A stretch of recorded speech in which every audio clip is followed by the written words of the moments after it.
Moambe Plus-ის პირველი სტუმარი საერთაშორისო და უსაფრთხოების საკითხების ექსპერტი ნიკა ჩიტაძეა. ბატონო ნიკა, მოგესალმებით. გამარჯობათ. ბატონო ნიკა, შინაგან საქმეთა სამინისტროს მიერ გამოქვეყნებული მასალების მიხედვით, რა შეიძლება ითქვას, რა საფრთხე ემუქრებოდა ქვეყანას?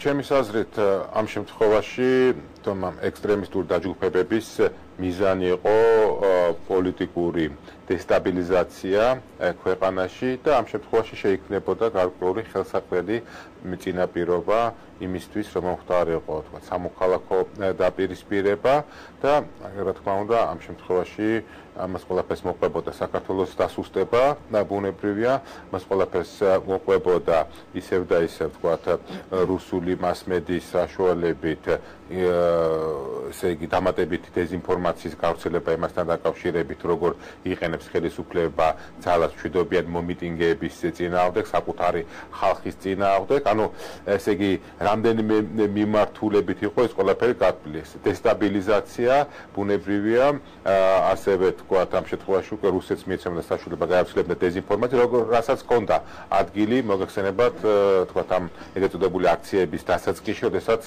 იქ საუბარი იყო იმაზე, თუ როგორ სასტიკად გაუსწორდა პოლიცია მომიტინგეებს და ასე შემდეგ. ბატონო ნიკა, მოხდა თუ არა თქვენი აზრით საფრთხის თავიდან აცილება, თუ კიდევ არსებობს რაიმე იგივე თუნდაც დესტაბილიზაციის საშიშროება, როგორც თქვენ ახსენეთ? ჩემი აზრით, ესე იგი 2008 წლის აგვისტოს შემდგომ პერიოდში რუსეთმა გარკვეულწილად შეცვალა ტაქტიკა, თუ 2008 წლის აგვისტომდე რუსეთი, ესე ვთქვათ, ღიად უჭერდა მხარს სეპარატისტულ რეჟიმებს და ამით ცდილობდა საქართველოს სახელმწიფოებრიობის დასუსტებას და საქართველოზე ზემოქმედების განხორციელებას. 2008 წლის აგვისტოს შემდგომ პერიოდში რუსეთმა გარკვეულწილად ახალ ტაქტიკას მიმართა, რაც დაკავშირებული იყო გარკვეული ანტიეროვნული პრორუსული ძალების წაქეზებასთან, თქვათ საქართველოში ერთი მხრივ და მეორე მხრივ, თქვათ დივერსიული და ტერორისტული აქტების ორგანიზებასთან. აქედან გამომდინარე, სამწუხაროდ, თქვათ ესე იგი საქართველოში 2008 წლის აგვისტოს შემდგომ პერიოდში ადგილი ჰქონდა როგორც დივერსიული აქტების ორგანიზებას და ტერორისტული აქტების ორგანიზებას, მოხდა რკინიგზაზე აფეთქება, იქ მოხდა გადამცემი ხაზი და არაერთი შემთხვევა რომელიც გაშიფრულია. გაშიფრული, ბატონო, იგივე თუნდაც საქართველოს მოქალაქეების გატაცება, მithomdაც თქვათ საფრთხოს ერთის ესე იგი სახელმწიფო საზღვრის დარღვევის გამო და ასე შემდეგ და ასე შემდეგ და რა თქმა უნდა, ჩემი აზრით რუსეთის და საქართველოსთვის გადამწყვეტი არა ხელისუფლებისათვის, არამედ საქართველოსთვის გადამწყვეტი დარტყმის მიყენება სწორედ აქციების შედეგად, ამიტომაც ყველაფერი იყო გამიზნული იქითკენ, რომ საქართველოს ვერ აეცილებინა თავიდან სამოქალაქო დაპირისპირება. აქედან გამომდინარე, დღევანდელ ეტაპზე ჩემი აზრით კვლავ არსებობს საფრთხე იმისა, რომ რუსეთმა დივერსიული აქტების განხორციელება გააგრძელოს და გარდა ამისა, თქვათ, მოსალოდნელად საინტერესოა, თქვენ რაზეც საუბრობთ, ის სქემა, რომელიც გაიხსენეთ თუნდაც, რაც დივერსიულ აქტებს უკავშირდება და ეს ბოლოდროინდელი მოვლენები. ამ სქემების გაშიფვრის შემდეგ, როგორი უნდა იყოს ქვეყნის შემდგომი ნაბიჯები? ჩემი აზრით, ამ შემთხვევაში აუცილებელია, რა თქმა უნდა, რომ ქვეყანამ გააგრძელოს რეფორმები, მათ შორის ამ შემთხვევაში ჩემი აზრით უნდა გააგრძელდეს დიალოგი ხელისუფლებასა და კონსტრუქციულ ოპოზიციას შორის, იმიტომ რომ ჩვენ ქვეყანას სჭირდება, ესე იგი, პოლიტიკური პლურალიზმი, ჩვენ ქვეყანას სჭირდება ესეთი ძლიერი მრავალპარტიული სისტემა, აქედან გამომდინარე, ალბათ პროგრამა მინიმუმი უნდა იყოს საარჩევნო კოდექსის დახვეწა, უფრო და ამ პროცესში, თქვათ, როგორც იგივე ოპოზიციური რვიანის, ასევე თქვათ, რიგი საერთაშორისო ორგანიზაციების, საერთაშორისო ექსპერტების ჩართვა, იმიტომ რომ მე ესე მგონია, რომ რა თქმა უნდა, თვითონ მოსახლეობამ გარკვეულწილად გამიჯნოს ერთმანეთთან, რა თქმა უნდა, ჯანსაღი ოპოზიცია ერთი მხრივ, რომელსაც გარკვეული პოლიტიკური იდეოლოგია გააჩნია და რომელსაც გარკვეული პროგრამა გააჩნია და რომელიც ეროვნულსაც გამიჯნა ეხლა მოსახლეობამ, ამ ეტაპზე შეიძლება ამის. ჩემი აზრით, მოსახლეობას მანამდე უკვე ჰქონდა გარკვეულწილად გამიჯნული, იმიტომ რომ მოგეხსენებათ, იგივე საერთაშორისო რესპუბლიკურმა ინსტიტუტმა ჩაატარა გამოკვლევები, მანამდე ეროვნულ-დემოკრატიულმა ინსტიტუტმა ჩაატარა გამოკვლევები და აქედან გამომდინარე, თქვათ, ეგრევე ვთქვი, ანტიეროვნული ძალების რეიტინგი, მე ვგულისხმობ, თქვათ, ეგრეთ წოდებულ სახალხო კრებას, თუმცა ეს პოლიტიკური პარტია არ იყო, მაგრამ, თქვათ, სპეკულირებდა ხალხი და სახალხო კრება დაარქვა საკუთარ თავს, ანუ გაერთიანება იყო რამდენიმე ესე იგი ორგანიზაციის და პოლიტიკური ძალის, აი იგივე თქვა ქართული პარტიის რეიტინგი ესე იგი იგივე ეროვნული დემოკრატიული ინსტიტუტის მონაცემებით არ აღემატებოდა 2%, ხოლო საერთაშორისო რესპუბლიკური ინსტიტუტის მონაცემებით 1%. აქედან გამომდინარე, მე ესე მგონია, რომ მოსახლეობამ რეალურად მანამდე სანამ დაიწყებოდა აქციები, დაინახა ვინ არის, იმიტომ რომ ანუ უკვე იცოდა ვინ არის. ოპოზიციად განწყობილი მოსახლეობის ნაწილი არ გასულა, არ შეერთებია იმ აქციას და აქციაზე ძალიან ბევრი იყო სამწუხაროდ ხლა მიჭირს ამის თქმა, მაგრამ ბევრი პოლიტიკური ექსტრემისტი, ბევრი ადამიანი, რომელიც გარკვეული ანაზღაურების ფასად მივიდა ამ ეგრეთ წოდებულ აქციებზე. დიდი მადლობა, სანამ ჩვენ განვაგრძობთ საუბარს, მოამბის სტუდიიდან წამყვანებს თქვენთან შეკითხვა აქვს და მათ მოусმინეთ. დიახ. ბატონო ნიკა, საღამოშტებისა მოგესალმებით. გამარჯობათ. როგორ ფიქრობთ, რუსული გეგმის ფიასკოს შეიძლება თუ არა მოყვეს საპასუხო ნაბიჯები მოსკოვიდან? ჩემის აზრით ამაზე ვისაუბრე კიდეც, ესე იგი შესაძლებელია ამ შემთხვევაში რუსეთმა გააგრძელოს თავისი პროვოკაციები, ესე იგი ერთი ყველაზე ძლიერი ბერკეტი, რაც რუსეთს გააჩნია, ეს არის გარკვეული მანევრირება ოკუპირებული ზონების სიახლოვეს, როდესაც ხდება იგივე საქართველოს მოქალაქეების გატაცება, განსაკუთრებით ეს ეხება, ესე იგი ტერიტორიას, რომელიც უშუალოდ ესაზღვრება ყოფილ სამხრეთ ოსეთის ავტონომიურ ოლქს, იმიტომ რომ ეს ტერიტორია, თქვა ცხინვალის რეგიონის ტერიტორია გამოიყოფა დანარჩენ საქართველოსგან დაახლოებით 435 კილომეტრით. ამ ტერიტორიის კონტროლი შეუძლებელია და ამიტომაც ხშირად ხდება, თქვა მოსახლეობის საქართველოს მოქალაქეების გატაცება, მithomაც თქვა სამხრეთ ოსეთის სახელმწიფო საზღვრის დარღვევისა და გამომდინარე, მე ესე მგონია, რომ რუსეთი მომავალშიც შეეცდება გარკვეული პრობლემები შეუქმნას ქართულ საზოგადოებას, იგივე ამ გატაცების გზით და იგივე გარკვეული მცდელობა იქნება, რომ გარკვეული ტერორისტული და დივერსიული აქტები გახორციელდეს და პლუს კიდე ასე თქვა დეზინფორმაცია საქართველოს შესახებ. მაგალითად იგივე მას შემდეგ რაც რუსეთმა განიცადა ფიასკო ამ აქციების შემდგომ პერიოდში, რუსეთმა გაავრცელა დეზინფორმაცია, თითქოს იგივე დოკუმაროვი მაგალითად იმალება ომალოში. ანუ ისევ და ისევ საინფორმაციო კამპანიას განახორციელებს რუსეთი იმისნით, რომ საქართველოს წარმოჩენილი იქნეს როგორც თქვა ტერორისტების ფარველი ქვეყანა და ასე. ბატონო ნიკა, მე მინდა ერთ განცხადებაზე გავამახვილო ყურადღება. დღეს სახალხო კრებამ ბადრი ბიძაძისათვის წაყენებულ ბრალდებასთან დაკავშირებით აი ესეთი შეფასება გაავრცელა, რომ ეს არის პოლიტიკური დევნა. თქვენი როგორც ექსპერტის აზრით, გამოქვეყნებული მასალა და ეს ჩვენებები, გულისხმობ ამ ოპერატიულ მასალას, არის თუ არა მტკიცებულება, რომ სახეზეა ძალის გამოყენებით მცდელობა პოლიტიკური მიზნებისათვის? მე ვერ დავარქმევ, რა თქმა უნდა, ამას პოლიტიკურ დევნას, ვინაიდან და რადგანაც პოლიტიკური დევნა შესაძლებელია განხორციელდეს რომელიმე ავტორიტარული რეჟიმის მხოლოდ ქვეყანაში, ადამიანის მიმართ, რომელსაც გააჩნია განსხვავებული პოლიტიკური მოსაზრება, ის გახლა თქვა პოლიტიკური დისიდენტი და აქედან გამომდინარე განიცდის გარკვეულ პოლიტიკურ დევნას. ამ შემთხვევაში, როდესაც ესე გამოქვეყნდა ჩანაწერები და საზოგადოებისთვის ცნობილი გახდა რეალური მიზნები, რომელსაც სახალხო კრება და სხვა გარკვეული თქვა დაჯგუფებები ისახავდნენ მიზნად, ბუნებრივია თქვა ამ შემთხვევაში ჩვენ შეგვიძლია ვთქვა, რომ ესე იგი სახეზე არის თქვა, სახეზე იყო მცდელობა, სახელმწიფო გადატრიალების სახეზე იყო მცდელობა საქართველოს კონსტიტუციური ესე იგი წყობილების დამხობის და აქედან გამომდინარე, რა თქმა უნდა, ბადრი ბიძაძის წინააღმდეგ დაყენებულ ბრალდებას ვერანაირად ვერ უწოდეთ პოლიტიკურ დევნას. აი თქვენი აზრით, ამ მასალების უფრო ადრე გამოქვეყნება შეცვლიდა თუ არა გარკვეულწილად პოლიტიკურ პროცესებს საქართველოში? იცით, ამ შემთხვევაში მაინც მე არ მგონია თქვა გარკვეული პროცესები შეეცვალა, იმიტომ რომ იცით ის ნაწილი მოსახლეობის რომელიც მივიდა თქვა ხომ, იცით ის მივიდა და თქვა დადგა იმ ლიდერების გვერდზე იმ დროს, როდესაც ამ ლიდერებს უკვე თავისი სახელი ჰქონდათ შელახული, როდესაც სახალხო კრების ერთ-ერთი ლიდერი მოსკოვს ეწვია რამდენჯერმე, როდესაც თქვა იქ საცხადებდა რომ საქართველოს როგორ დაიწყო ომი და შემდეგ და ამის შემდგომ ხო თქვა ეს ლიდერი იყო გარკვეული ნაწილი იყო თავისი ლიდერის. მე ესე მგონია რომ თქვა ცნობილი იყო გარკვეულწილად თქვა ეხლა მე არ ვიცი ბოლომდე თქვა ამ შემთხვევაში ეხლა ყველაფერი იყო თუ არა ცნობილი, მაგრამ ფაქტია, რომ თქვა, არიან ადამიანები, რომლებსაც რაღაცას პირდებიან და ისინიც გარკვეულ თქვა რაღაც ნაბიჯის ნეგატიურ მიმართულებით, გარკვეული ნაბიჯის გადასარქმელად მზად არიან, ხო? თუ გავიხსენებთ იგივე 2009 წლის აპრილში დაწყებულ თქვა აქციებს, ხო? ხა ნაწილისთვის ხო იყო ცნობილი, რომ თქვა ბიძაძე მაგათი იარაღი შემოიტანა, ჩანაწერები არსებობს, ხო? მაგალითად, ხო? იქ ჩანაწერები იგივე მუხროვანის ამბავთან დაკავშირებით, მაგრამ ყოველ შემთხვევაში ვიღაცისთვის მისაღები არის, ხო?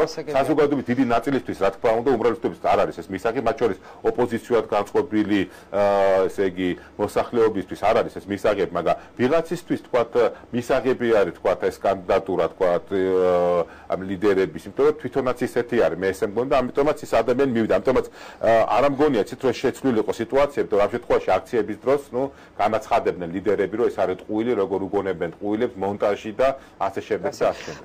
ბატონო ნიკა, და ბოლოს მინდა შეგეკითხოთ. აი ამ ყველაფრის ფონზე, ამ პროცესების ფონზე და თქვენც ისაუბრეთ ახლა ამაზე. აქვთ თუ არა მომავალი და საერთოდ როგორ შეაფასებდით პოლიტიკური პარტიების ნაწილის კავშირს რუსეთთან? აქვთ თუ არა აი ასეთ პარტიებს მომავალი? იცით, ესე იგი, მე ვახსენე საერთაშორისო რესპუბლიკური ინსტიტუტის მიერ განხორციელებული სოციოლოგიური კვლევა. ამ კვლევების მიხედვით მოსახლეობის 93% რუსეთს კვლავ მიიჩნევს მტრად. აქედან გამომდინარე, ბუნებრივია თქვათ მოსახლეობისთვის, მათ შორის ისევ და ისევ ვიმეორებ, იმ ადამიანებისთვის, ვისაც არ მოსწონს დღევანდელი საქართველოს ხელისუფლება, მათთვის მიუღებელი იქნება, ესე იგი, პრორუსული და შესაბამისად ანტიეროვნული ძალების ეგრეთ წოდებული პოლიტიკური შეხედულებანი. აქედან გამომდინარე, მე ესე მგონია, რომ ასეთ პარტიებს ან რაღაც პოლიტიკურ ორგანიზაციებს, პოლიტიკურ მოძრაობებს მე ესე მგონია მომავალი არ გააჩნიათ და აქედან გამომდინარე, მე ესე მგონია, რომ მომავალში ბუნებრივია ამ შემთხვევაში უკვე მოსახლეობა იქნება მის მოწმე თუ როგორ წარიმართება თქვა ჯანსაღი კონკურენცია სხვადასხვა იმ პოლიტიკურ ძალას შორის გულისხმობ თქვა სახელმწიფო პარტიას და ოპოზიციურ პარტიებს. დიახ, დასავლურ და ეროვნულ პირველ რიგში იგულისხმება ეროვნულ საწყისებზე თქვა დაფუძნებული პარტიების საქმიანობას. ძალიან დიდი მადლობა ბატონო ნიკა საინტერესო ანალიზისთვის. მოამბე პლუსის შეკითხვებს საერთაშორისო და უსაფრთხოების საკითხების ექსპერტი ნიკა ჩიტაძე პასუხობდა. დაგველოდეთ ჩვენ ეთერში შემდეგ სტუმართან ერთად რამდენიმე წამში დავუბრუნდებით.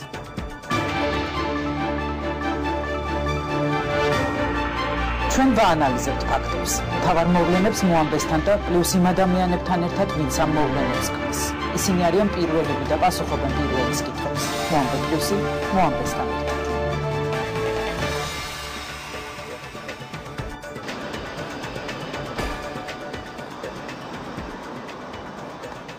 მოამბე პლუსის შემდეგი სტუმარი ევროპული ინტეგრაციის კვლევითი ცენტრის პრეზიდენტი ვასილ ჭყოიძეა. ბატონო ვასილ, მოგესალმებით. ბატონო ვასილ, აი პირველი და მთავარი კითხვა, რა არის კრემლის მიზანი საქართველოში? შეიძლება დაიყოს, ანუ საბოლოო მიზანი ბუნებრივია საქართველოს კონტროლის დამყარება, მაგრამ აქამდე რომ მივიდეს, კრემლს რამდენიმე ბარიერის გადალახვა დაჭირდება, პირველ რიგში თვითონ მოსახლეობის განწყობის შეცვლა, თქვათ ის პროდასავლური და ევროატლანტიკური ინტეგრაციის სასარგებლოდ არსებული განწყობების რაღაცნაირად თუ პრორუსული არა ყოველ შემთხვევაში რაღაც ანტიდასავლური განწყობებით შექმნა, პრორუსული შექმნა რა თქმა უნდა ძალზე ძნელია. გარდა ამისა, მან თავიდანვე ჩამოიცილოს თქვათ ის პოლიტიკური ორგანიზაციები, რომლებიც სწორედ ამ ფასეულობებს ეფუძნებიან, გააძლიეროს ისეთი პოლიტიკური ორგანიზაციები, რომლებიც თქვათ უფრო ძალადობრივ და სხვა ტიპის ქმედებებისკენ არიან მიდრეკილი და რომლებიც მისგან არიან კონტროლირებული, შეძლოს შექმნას გარკვეული ქაოსი და ამ ქაოსის შემდეგ უკვე შესაძლებელია ბოლო ეტაპი საქართველოს კონტროლის დამყარება. ანუ ჩვენ როდესაც საუბრობთ რომ რუსეთს სურს საქართველოს გავლენის დამყარება, ეს არ ნიშნავს რომ რუსეთი თავის ნაბიჯებს დგავს ისეთნაირად რომ ერთ დღეში დაამყაროს თავისი კონტროლი საქართველოს. ის გზნობს ძალიან კარგად რომ ძალიან ბევრი ბარიერი ეღობება ამ გზაზე, მათ შორის დასავლეთის მხარდაჭერაც, მოსახლეობის განწყობაც, არსებული თქვათ თუნდაც სახელმწიფოებრივი სტრუქტურები, პლუს ამას სამოქალაქო საზოგადოება და ძირითადი ნაწილი პოლიტიკური სპექტრის, რომელიც დასავლეთ. აი თქვენ ჩამოთვალეთ ახლა რამდენიმე ასპექტი. თქვენი აზრით ინფორმირებულია თუ არა საზოგადოება, ქართული საზოგადოება რუსეთიდან მომავალ საფრთხეებზე და რა უნდა გაკეთდეს იმისათვის, რომ საზოგადოებამ აი ეს საფრთხეები ნათლად დაინახოს? ну მე ვფიქრობ ინფორმაცია საკმარისია ის რაც ვრცელდება და ასე შემდეგ ბუნებრივია ხა ყოველ წუთში და ყოველ დღე ადამიანი ვერ იფიქრებს იმაზე ჩვეულებრივი რიგითი ადამიანი რომ აი რუსეთიდან რაღაც საფრთხებოდის და ყოველ დღე იმის ანალიზს ვერ დაიწყებს მაგრამ მას ვისაც ეს ეხება თქვათ იგივე პოლიტიკოსებს ხელისუფლების წარმომადგენლებს პოლიტიკური ორგანიზაციების წარმომადგენლებს მათ შორის მასმედიას და ასე შემდეგ ალბათ მათ ამ ფაქტორზე უნდა გაამახვილონ ყურადღება ასევე ახსნან თვითონ ეს ტექნოლოგიები ანუ რა ტექნოლოგიებით მოქმედებს რუსეთი საქართველოს წინააღმდეგ ანუ ესეთი პრიმიტიული წარმოდგენა რომ თქვათ რუსეთი ერთი მიტინგით ან რაღაც ერთი აქციით დაამთავრებს ყველაფერს რა თქმა უნდა ეს არ არის ასე მაგრამ აქ იყო გარკვეული გათვლა ესე თქვათ ხანგრძლივ ქაოსზე დაპირისპირებაზე თქვათ არეულობაზე თანდათანობით თქვათ საქართველოს მიმართ დასავლეთის მხრიდან სკეპტიციზმის გაძლიერებაზე თვითონ საზოგადოებაშიც გარკვეული უიმედობის დათესვაზე და ამ ყველაფერს სჭირდება ძალიან დიდი ძალისხმევა და საკმაოდ გარკვეული დრო ბატონ ვასილ, აი ოპოზიციის ნაწილის ურთიერთობა რუსეთთან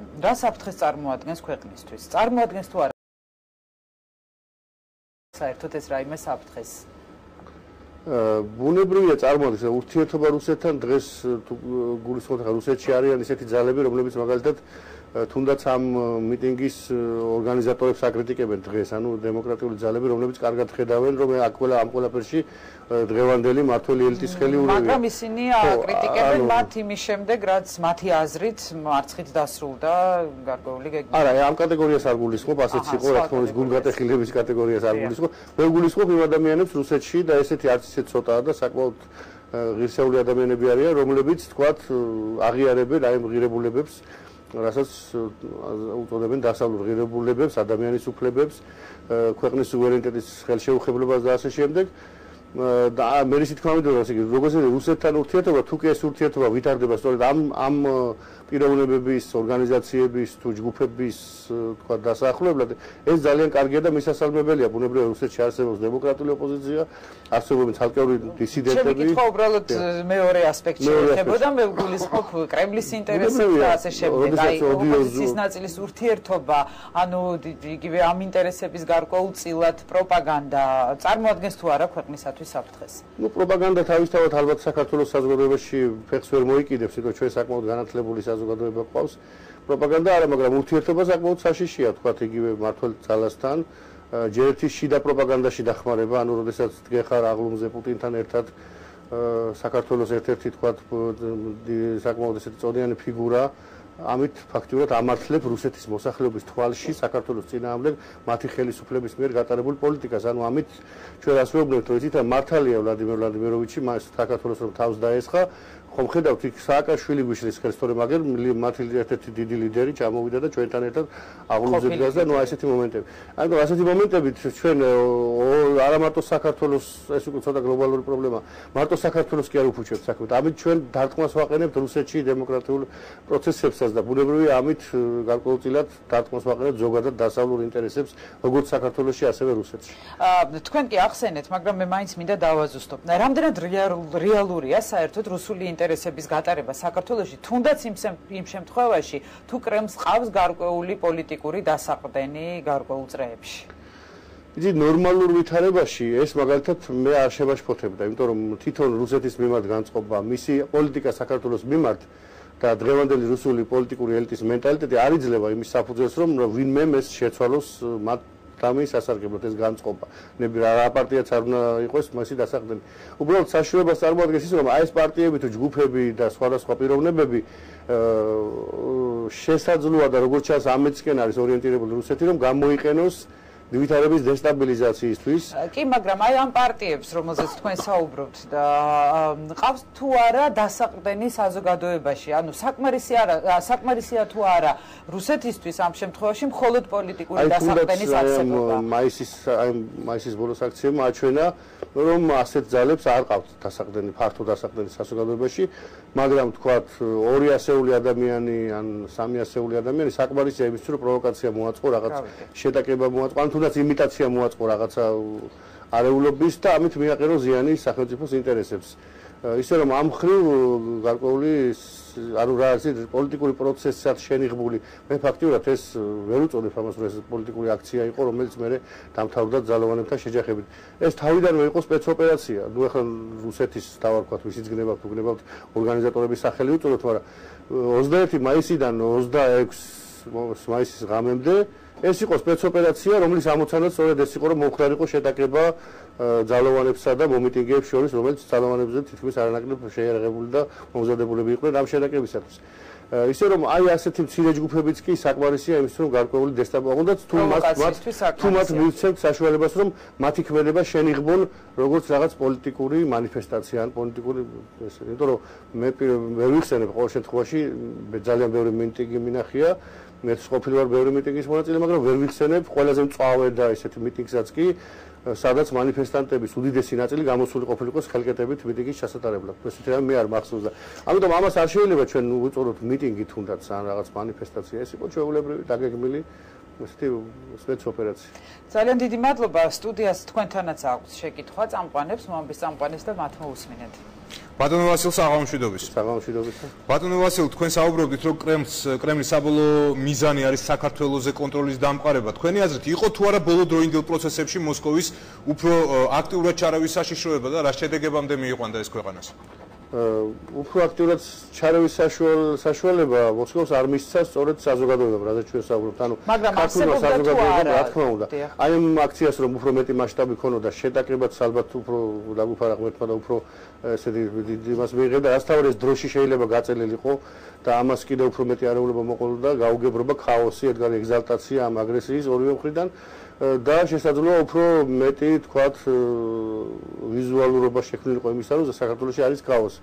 ამიტომ ამ შემთხვევაში მაგრამ ჩვენ ყოველთვის არ შეიძლება პრინციპში სახელმწიფო პოლიტიკური ორგანიზაციები იყვნენ საზოგადოების თქვათ აი ესეთი განწყობის იმედზე. ესე იგი თვითონ პოლიტიკური პარტიები ნებისმიერი მმართველი იქნება თუ ოპოზიციური თუ ის აღიარებს დასავლურ ფასეულებას ყოველთვის მზად უნდა იყოს რომ ასეთ პროცესებს დაარქვას თავისი სახელი და არ ეძებოს რაღაც ესეთ ამგვარულ წყალში რაღაც თევზის დაჭერას არ შეეცადოს და რაღაც ნეიტრალური და მიამიტი პოზიციის დაკავებას არ უნდა შეეცადოს. ბუნებრივია ყველას გვესმის რომ ადამიანის უფლებების დაცვა აუცილებელია თუ კი სადმე დაერღვა ადამიანის უფლებები ბუნებრივია ეს ყველაფერი უნდა ბოლომდე იქნას გამოძიებული და ეს სწორედ ხელისუფლების ინტერესებშია პირველ რიგში რომ აღმოაჩინონ ის პირები ვინც გადაცდომა ჩაიდინეს თქვა თუნდაც ამ აქციის დარბევის დროს მაგრამ ის რომ თქვა ჩვენ მივცეთ საშუალება გარკვეულ ექსტრემისტულ ძალებს რომ მათი სპეცოპერაციები შენიღბონ პოლიტიკური ნიშნით და რაღაც პოლიტიკური მანიფესტაცია და მშვიდობიანი მანიფესტაცია უწოდონ ეს ბუნებრივია არ იქნება სწორი. ბატონ ვასილ, თქვენი აზრით როგორ შეიძლება რომ გაგრძელდეს პროცესები და რა შეიძლება იყოს კრემლის შემდეგი ნაბიჯი აი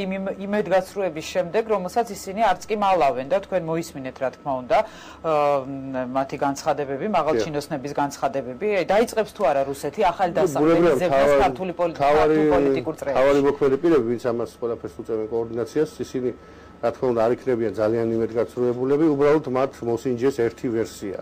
ანუ აბა ნახოთ რა მოხდება თუ აი ესე მოვიქცევით და ნახეს რაც მოხდა. ნუ ალბათ გამოიტანენ იმ დასკვნას რომ თქვათ აი ამ გზით რაიმე სერიოზული შერყევა თქვათ საქართველოს გრადობის შეუძლებელია შესაძლოა რაღაც სხვა სერას. ანუ ჩვენ ისე არა წარმოადგენთ რომ მხოლოდ აი ეს რაღაცა ერთი მიტინგით და რაღაც გარკვეული აქციით შეეცდება რუსეთი ვითარების შესაძლებლობას. მათ აქვს უამრავი სხვა ვარიანტი, პირდაპირ ინტერვენციიდან დაწყებული სხვადასხვა პროვოკაციებით, ტერაქტებით, აი ბატონი ნიკა იყო ჩემამდე სტუდიაში და ისიც საუბრობდა ტერაქტებით დამთავრებული, უბრალოდ ისინი აკვირდებიან რა ტიპის ქმედებები უფრო მეტ ზიანს მიაყენებს საქართველოს პრესტიჟს, როგორ შეიძლება რომ საქართველოს ესე ვთქვათ იზოლაცია მოხდეს დასავლეთიდან, რომ გაღვივდეს საქართველოს მიმართ უნდობლობის გზნობა, თუმცა ეს შეჯერობით საბედნიეროდ ვერ ხერხდება. აი სწორედ აქ არის საჭირო გარკვეულწილად ნორმალური პოლიტიკური სისტემა. სამწუხაროდ ჩვენ დაგვიგვიანდა დამოუკიდებლობის მიღებიდან 20 წლის განმავლობაში აი ეს რაღაც რევოლუციურმა ქარიშხალებში მუდმივ მაყოფნამ არ მოხდა იმის საშუალება რომ საქართველოში განვითარებულიყო ნორმალური 2 ან 3 ან თუნდაც 4 ძლიერი, კარგად ჩამოყალიბებული იდეოლოგიის მქონე პარტიული სისტემა, რომელიც ერთგვარი გრადობის გარანტი იქნებოდა მთლიანობაში აი ჩვენი პოლიტიკური სისტემისთვის. ამიტომ ალბათ ამაზე უნდა იზრუნოს საზოგადოებაზე თვითონ იმ პოლიტიკურ ორგანიზაციებმა, ვინც ფიქრობენ რომ მომავალში შეძლებენ რაღაც გარკვეული პასუხისმგებლობის აღებას და უფრო სერიოზულად მოეკიდონ და რაღაც ამიერი თქვათ მოგების ნახვის ესე თქვათ სტუნებას არ აყვლენ და უფრო გრძელვადიან პერსპექტივაზე გათვალონ თავისი ქმედებები და მე იმედი მაქვს რომ ალბათ ასეც იქნება. ძალიან დიდი მადლობა ბატონო ვასილ საინტერესო საუბრისათვის. მომბე პლუსი კი დასრულებულია არანაკლებ საინტერესო თემებით და სტუმრებით ერთმანეთს მალე შევხვდებით ნახვამდის. დიდი მადლობა ეკა მომბე პლუსთან ერთად დასრულებული ამოაბეს მადლობა ყურადღებისთვის. ხოლმე გემშვიდობებით თქვენ კიდე არჩით პირველზე ნახვამდის.